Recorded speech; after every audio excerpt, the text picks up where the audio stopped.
The फुलझड़ी और मेरा नाम है नंदनी।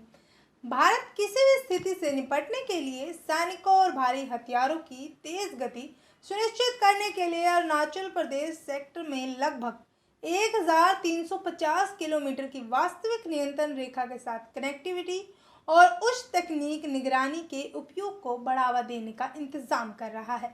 साथ ही पूर्वी लद्दाख में चीन के साथ गतिरोध का सामना करने के लिए किसी भी स्थिति से निपटने के लिए भारी हथियारों का इंतजाम हो रहा है।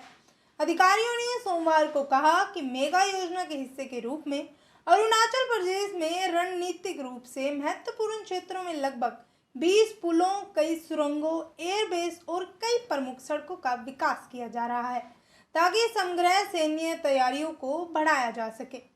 5 माउंटेन डिवीजन को बुमला से लेकर भूटान के पश्चिम तक के क्षेत्रों पर निगरानी रखने का काम सौंपा गया है और इसे भारतीय सेना की सबसे महत्वपूर्ण संरचनाओं में से एक माना जाता है।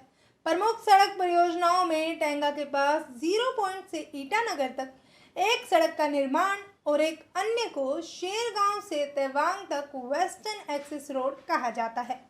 जैसा कि पिछले साल पूर्वी लद्दाख पंक्ति के बाद चीन के साथ तनाव बढ़ गया था, भारत ने स्मारक लाभ हासिल करने के लिए बुनियादी ढांचे के विकास में तेजी लाने के अलावा एलएसी के साथ सैनिकों की समग्र तैनाती तेज कर दी थी।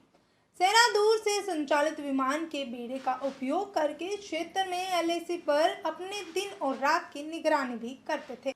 इजराइल निर्मित हेरॉन मध्यम ऊंचाई वाले लंबे धीरज वाले ड्रोन का एक बड़ा बेड़ा एलएसी पर 24 घंटे निगरानी कर रहा है। पहाड़ी इलाकों में और कमांडर और कंट्रोल सेंटरों में महत्वपूर्ण डेटा और इमेज भेजता है।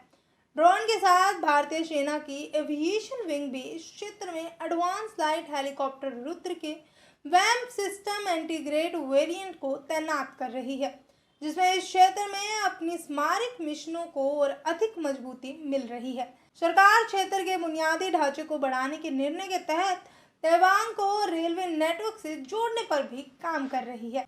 भारतीय और चीनी सेना के बीच पूर्वी लद्दाख सीमा गतिरोध पिछले साल 5 मई को पेंगोंग झील क्षेत्रों में एक हिंसक झड़प के बाद भड़क गया था और दोनों पक्षों ने धीरे धीरे हजारों सैनिकों के साथ साथ भारी हथियारों से अपनी तैनाती बढ़ा दी थी। आपको याद होगा कि पिछले साल 15 जून को गलवान घाटी में एक घातक झड़प के बाद तनाव और बढ़ गया था।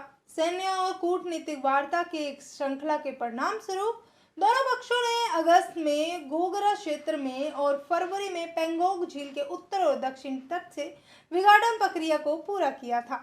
5 माउंटेन डिवीजन के general officer commander major general Zubin A Minwalla ने कहा कि युद्ध के मैदान में अधिक प्रदर्शिता बनाने के लिए सड़क के बुनियादी ढांचे के साथ साथ उच्च तकनीक वाले निगरानी उपकरणों का उपयोग पर भी ध्यान केंद्रित किया गया है। साथ ही उन्होंने कहा था कि हम किसी भी संभावित स्थिति से निपटने के लिए विश्वास के दृष्टिकोण का पालन कर रहे हैं। भारतीय सेना का ध्यान भूमि की संप्रभुता बनाए रखने के लिए है और ये 2 सड़कें समग्र क्षमता वृद्धि के महत्वपूर्ण होगी। आज के लिए बस इतना ही। देश दुनिया की बाकी जानकारी के लिए हमारे साथ जुड़े रहें और हमारे चैनल को सब्सक्राइब करना ना भूलें। धन्यवाद।